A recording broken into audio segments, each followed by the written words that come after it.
Students, आज lecture number 3 हम करेंगे MTI 301 elements of three dimensional geometry. आज के रिलेटेड जो है डिस्टेंस यानी कि आज हमने इस टॉपिक में इस लेक्चर में आपने कौन से टॉपिक्स करने के distance formula in 3D, mid point in 3D, directional angle and direction cosine, direction ratio, उसके बाद intersection of two surfaces, intersection of two plane and last पे आपके पास है स्फीयर। सबसे पहले हम स्टार्ट करते हैं कि डिस्टेंस फार्मूला 3D में आपने कैसे फाइंड करना है।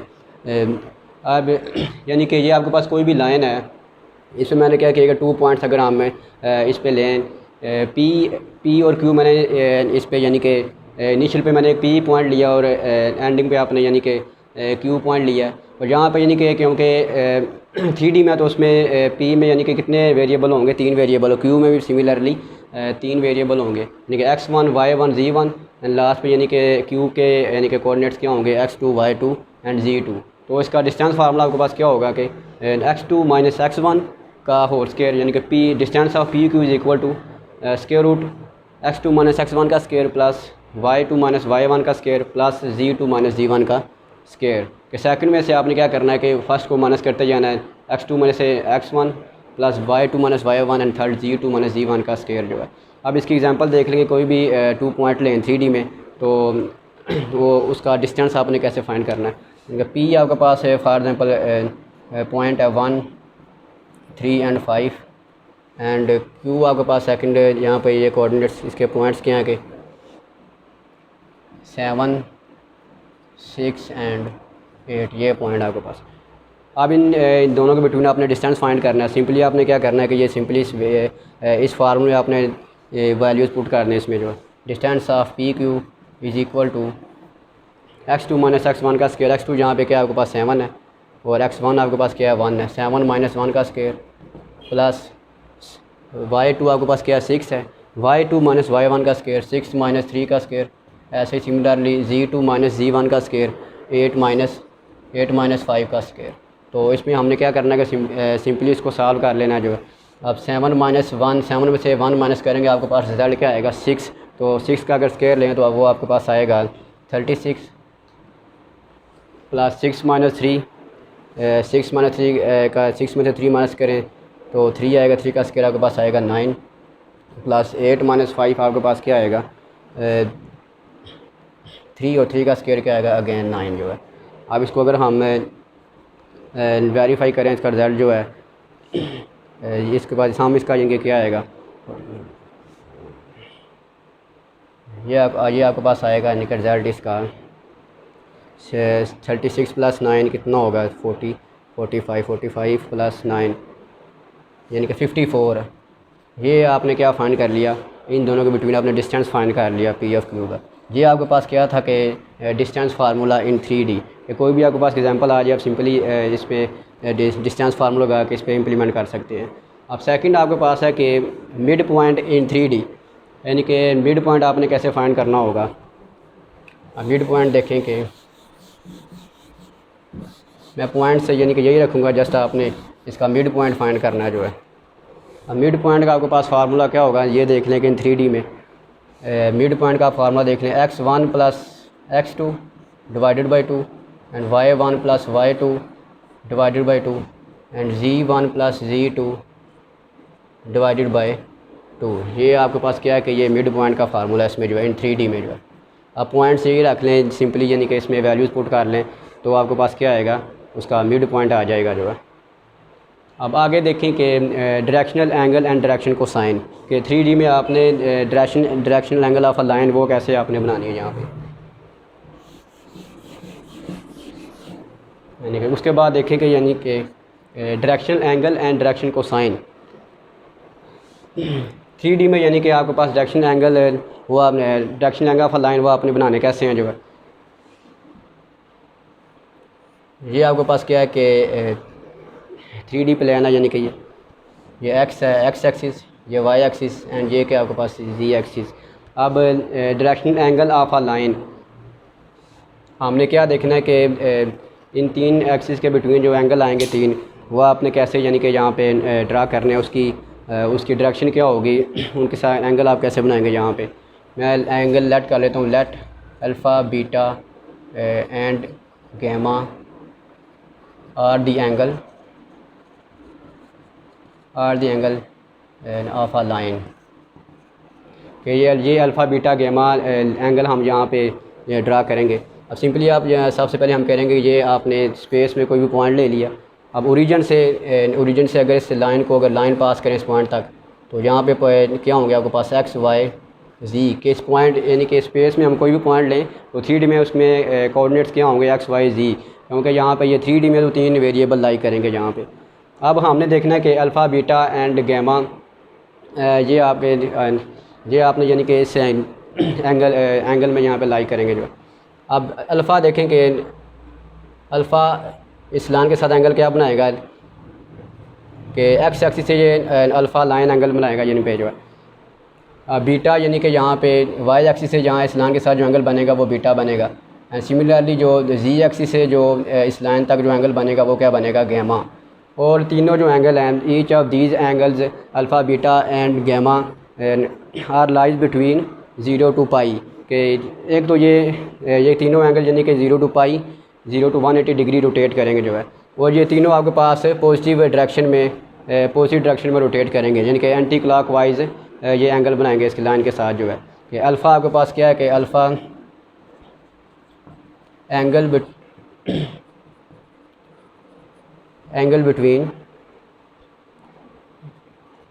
Between the line with positive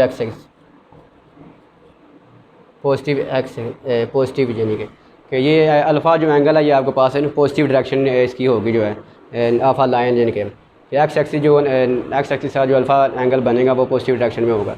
similarly आपने यानी कि बीटा भी आपके पास क्या होगा कि angle between of a line with positive x axis line इस लाइन के साथ। सिमिलरली गैमा भी क्या होगा, गैमा भी यानी कि इस लाइन के साथ एंगल बनाएगा जी एक्सिस के साथ, वो भी पॉजिटिव डायरेक्शन में होगा। और आपके पास ये तीनों एंगल आपके पास क्या होंगे कि alpha beta gamma lies between 0 to 180 यानी कि ये तीनों एंगल आपके पास 0 to 180 डिग्री पे लाई करेंगे जो है। अब उसके बाद देखें कि डायरेक्शन कोसाइन हमने यानी कि डायरेक्शन कोसाइन फाइंड करने हैं cos alpha cos beta and cos gamma. ये आपने इसमें से सिंपली सीखा है कि अब 3D में आपके पास ये एंगल आपने कैसे बनाने हैं जो है अल्फ़ा लाइन एक लाइन के साथ अपने एंगल कैसे ड्रा करने हैं जो है। अब इसके बाद हमने नेक्स्ट सीखना है कि डायरेक्शन कोसाइन के काज alpha cos beta cos gamma वो आपने कैसे यहाँ पे लाई करवाने हैं जो है।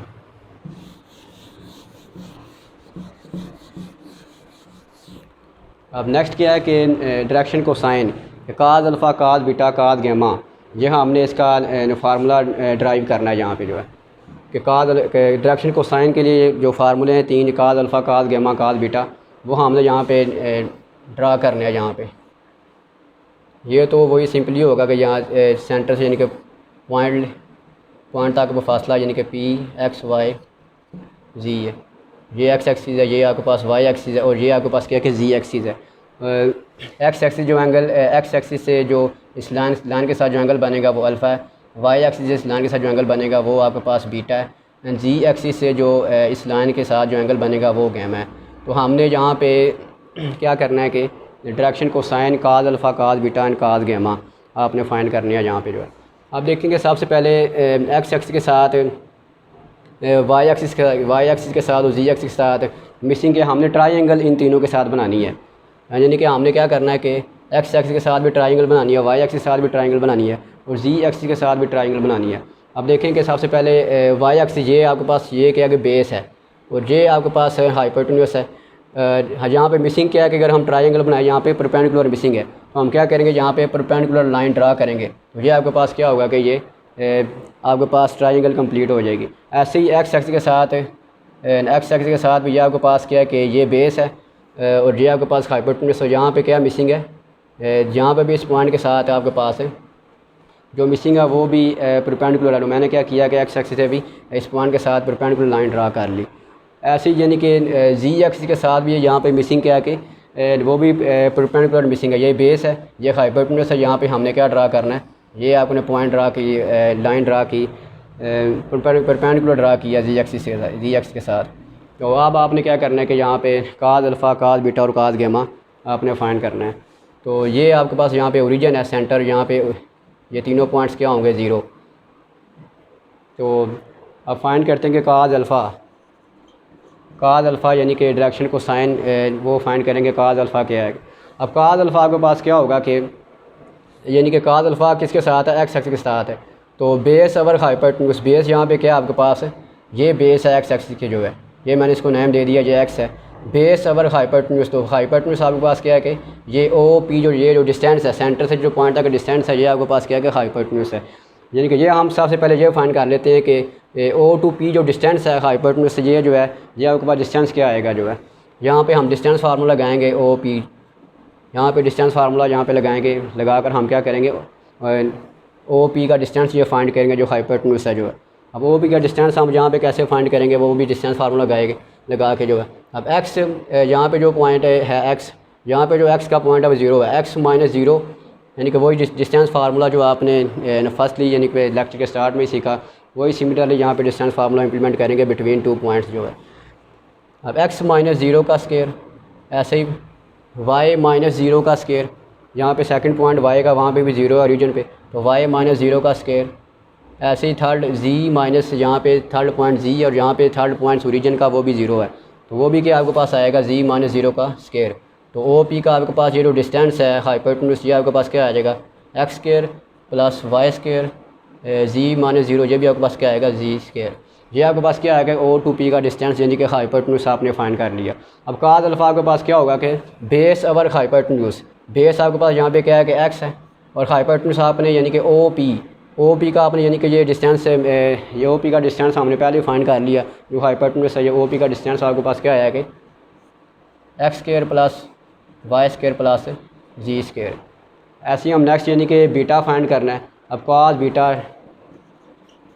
बीटा भी आपके पास यानी कि बेस ओवर हाइपोटेन्यूज, अगर ये आपके पास बेस आपके पास क्या है वाई है, वाई ओवर यानी कि हाइपोटेन्यूज वो भी आपके पास क्या है कि ओ पी, हाइपोटेन्यूज साहब का ये जहाँ पे सेम ही रहेगा वो भी क्या है कि ओ पी है। ओ पी आपके पास क्या है कि x square plus y square plus z square. Similarly अब थर्ड आपने एंगल फाइंड करना है डायरेक्शन को साइन का काज गैमा, तो काज गैमा भी आपके पास क्या होगा कि काज गैमा भी आपके पास बेस ओवर हाइपोटेन्यूज, बेस यहाँ पे क्या है कि जी है, जी ओवर यानी कि हाइपोटेन्यूज ओ पी का डिस्टेंस वो भी यानी कि हाइपोटेन्यूज तीनों में सेम रहेगा वही है, x square plus y square plus z square जो है। ये आपने क्या फाइंड कर लिया कि डायरेक्शन को साइन आपने फाइंड कर लिए जो है कि इनका एंगल आपने वो हमने पहले ड्रा किए, फिर उसके बाद काज alpha cos beta cos gamma आपने फाइंड कर लिए। अगर ये तीनों जो इक्वेशन है इनका अगर सम ऑफ स्केयर करें तो ये इसका रिजल्ट आता है इज़ इक्वल टू 1, कि ये आपने पहले भी यानी कि फर्स्ट ईयर में पढ़ा हुआ है कि अगर डायरेक्शन को साइन का इन तीनों एंगल का अगर सम करें तो वो आपके पास क्या बनता है कि 1। अब काज इनका सम ऑफ स्केयर करें, cos alpha cos square alpha plus cos square beta plus cos square gamma is equal to 1। ये आपने कंडीशन याद रखनी है, ये एमसीक्यूज़ में भी पूछ सकता है आपके पास कि इन तीनों का अगर सम तीनों इक्वेशन का सम ऑफ स्केयर करें तो ये आपके पास क्या आता है 1 आता है जो है। ये आपके पास क्या था कि 3D में आपने क्या सीखा कि डायरेक्शन को साइन कैसे फाइंड करते हैं। उसके बाद है कि डायरेक्शन रेशो,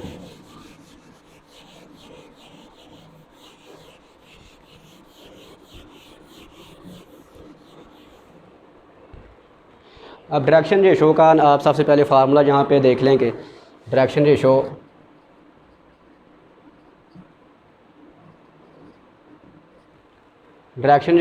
और डायरेक्शन को साइन ये दोनों यानी कि शार्ट क्वेश्चन आपके पास आएंगे, डायरेक्शन रेशो एंड डायरेक्शन को साइन, ये दोनों आपके पास यानी कि शार्ट क्वेश्चन आएंगे। सबसे पहले इनका डायरेक्शन रेशो का फार्मूला देख लेंगे, वो क्या होता है कि x2 minus x1 y2 minus y1 and के कोई भी 2 पॉइंट्स आ जाएँ तो उसका डायरेक्शन रेशो का फार्मूला क्या होगा x2 minus x1 y2 minus y1 and z2 minus z1। ये आपके पास क्या है कि डायरेक्शन रेशो का फार्मूला है। अब डायरेक्शन कोसाइन का आपके पास फार्मूला क्या होगा कि x2 माइनस x1, यही होगा फार्मूला, जस्ट यानी कि इसकी मैग्नीट्यूड से डिवाइड कर देना जो ओ पी का जो डिस्टेंस आपने अभी फाइंड किया है।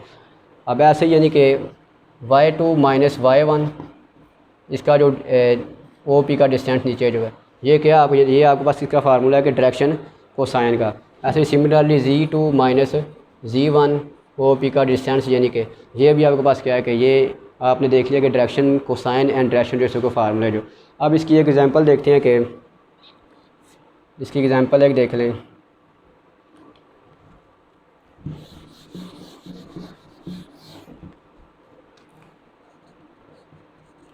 इसकी एग्जांपल आप देख लें कि फॉर अ लाइन जॉइनिंग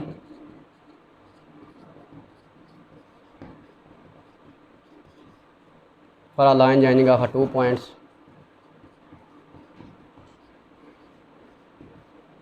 कि एक लाइन है उसके उस पे यानी कि 2 पॉइंट्स हैं, उस पर आपने क्या फाइंड करना है, direction ratio and direction cosine. 2 points P आपके पास पॉइंट है 2, 5, 7 एंड Q आपके पास पॉइंट है 3, 6, 8। देन फाइंड डायरेक्शन रेशो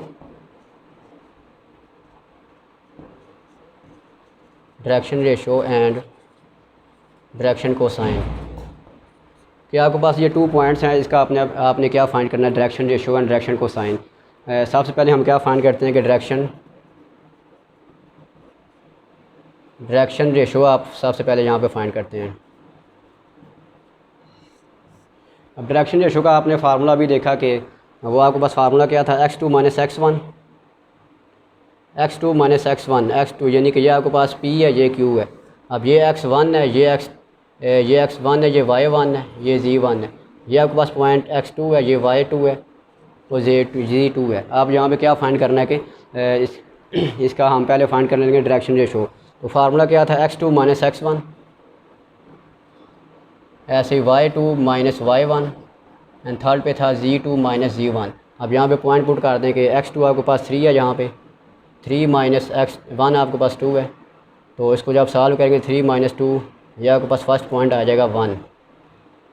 अब y2 माइनस y1, y2 आपके पास 6 है, 6 माइनस y1 आपके पास 5 है, तो ये भी आपके पास क्या आ जाएगा 1। आपके पास ही Z2 आपके पास क्या 8 है और Z1 आपके पास 7 है, ये भी आपके पास आ जाएगा 1। यानी कि ये आपने फाइंड कर लिया डायरेक्शन रेशो। अब हम फाइंड करते हैं कि डायरेक्शन कोसाइन अब फाइंड करते हैं। डायरेक्शन कोसाइन का क्या फार्मूला था कि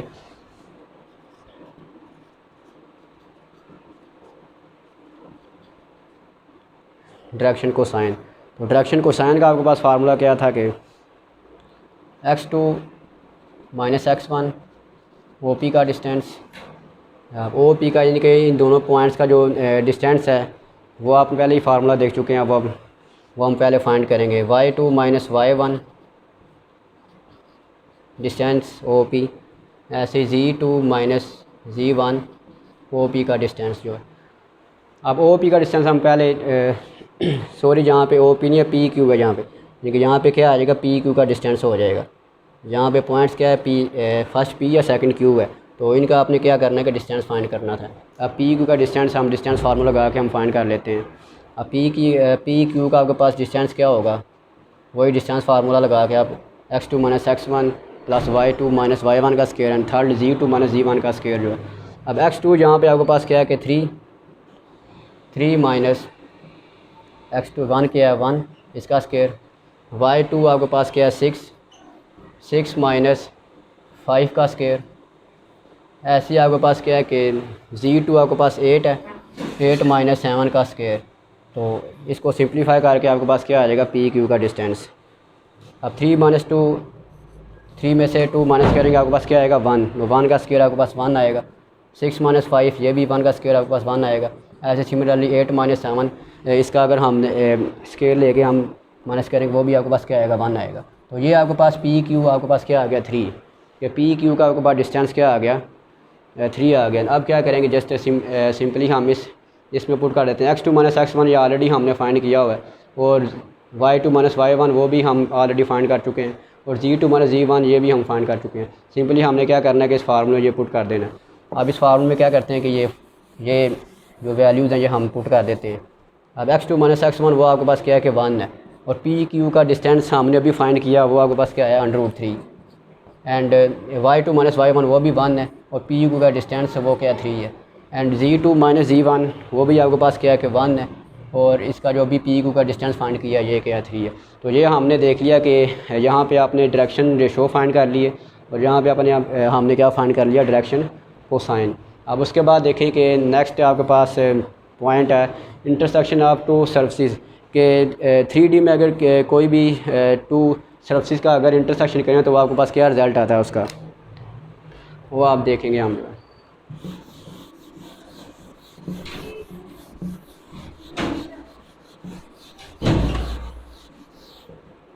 नेक्स्ट आपके पास है कि इंटरसेक्शन ऑफ टू सर्फेसिस के 3D की कोई भी टू आपके पास कोई भी टू शेप लें, 3D की कोई भी टू शेप लें तो उनका अगर इंटरसेक्शन लें तो वो आपके पास क्या बनता है। फॉर एग्ज़ाम्पल कि ये कौन है आपके पास,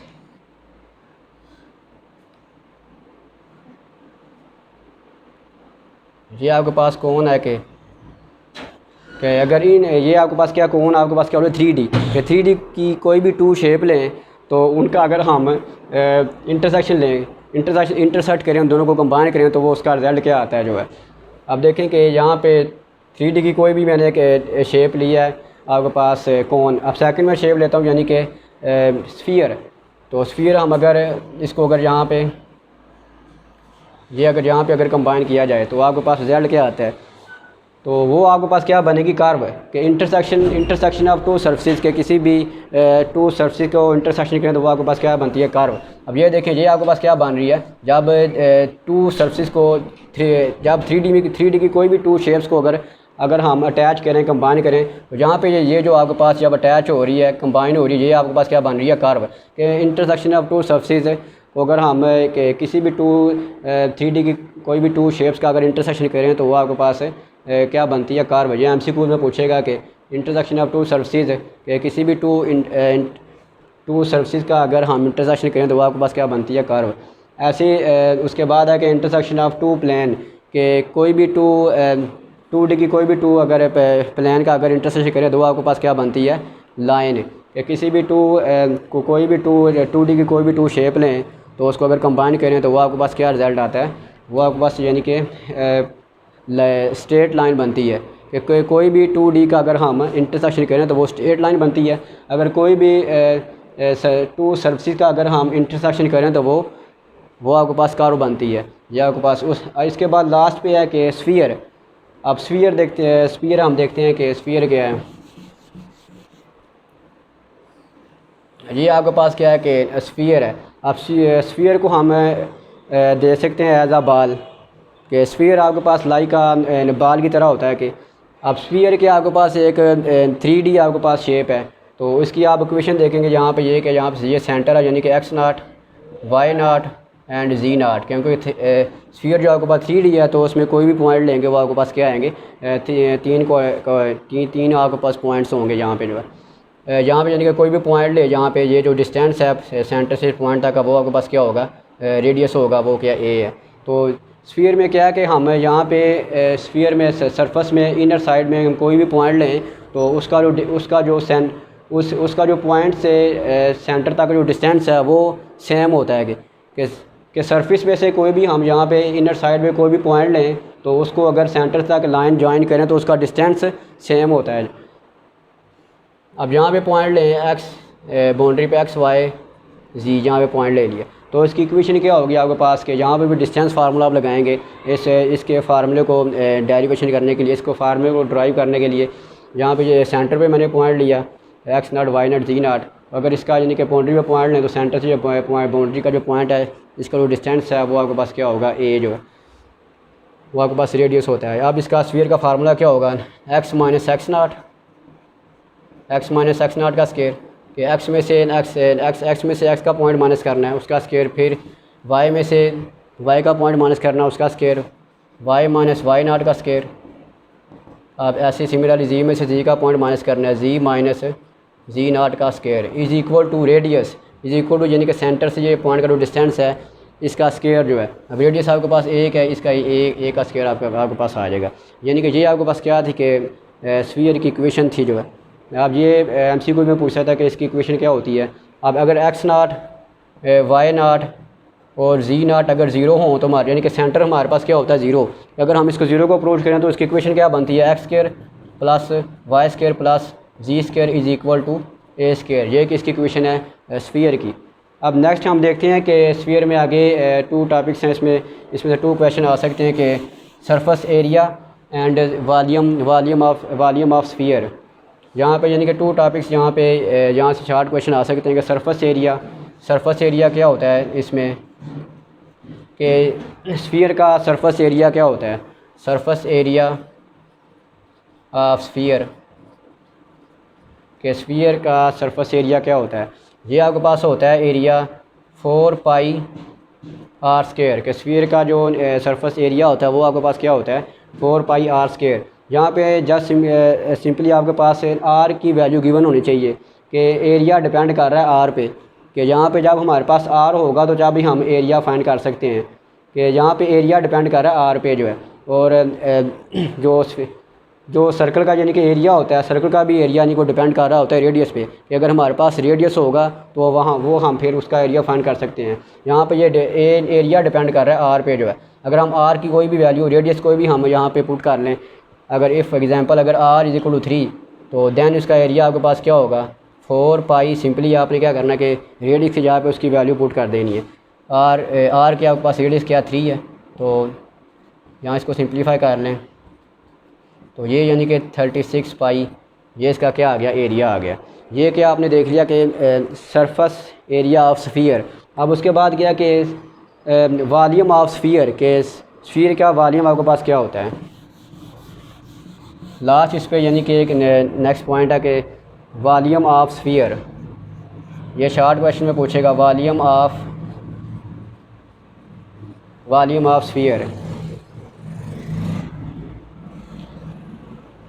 अब वॉल्यूम ऑफ स्फीयर ये यानी कि इसका फार्मूला आपके पास क्या होगा वॉल्यूम ऑफ स्फीयर का, area is equal to 4/3 pi r cube. ये इसका क्या ये फार्मूला है। ये एमसीक्यू में पूछेगा कि वॉल्यूम ऑफ स्फीयर आपके पास उसका फार्मूला क्या होता है, area is equal to 4/3 pi r square. यहाँ पे भी यानी कि एरिया इसका डिपेंड कर रहा है आर पे, अगर हमारे पास आर की वैल्यू गिवन होगी तो हम एरिया उसका फाइंड कर सकते हैं। सिमिलरली यहाँ पे आर की वैल्यू को भी हम पुट करके उसका एरिया रिक्वायर कर सकते हैं जो। अब अगर r is equal to 2 put करें तो हम उसके बाद यानी कि कोई भी हम सिंपली इसमें वैल्यू पुट करके उसका एरिया फाइंड कर सकते हैं जो है। अब 4/3 अब 2 की पावर 3 आपके पास 8 होती है। यहाँ पे जस्ट इसको सिंपलीफाई कर लें, ये आ जाएगा 32 पाई/3। यानी कि ये भी वॉल्यूम का जो स्फीयर है वो भी डिपेंड करता है। उसका फार्मूला क्या है कि a is equal to 4/3 pi r square pi r cube. तो यहाँ पे भी हम क्या नीड, हमें क्या किसकी नीड होगी, किसकी वैल्यू हमारे रिक्वायर्ड होगी आर रेडियस की। अगर हमारे पास रेडियस होगा तो हम इजीली इसका वॉल्यूम फाइंड कर सकते हैं। तो मैंने क्या किया कि आर की रेडियस हमने कोई भी पुट कर लिया, फॉर एग्जांपल के तौर पर आर इज इक्वल टू 2, तो आपने क्या किया 2 सिंपली इसमें आर रेडियस में पुट किया तो उसको सिंप्लीफिकेशन करके उसका रिज़ल्ट आ गया। ये था यानी कि आज का हमारा lecture number 3 MTI 301। I hope कि ईज़िली आपको समझ आ गया होगा सबको जो है। इस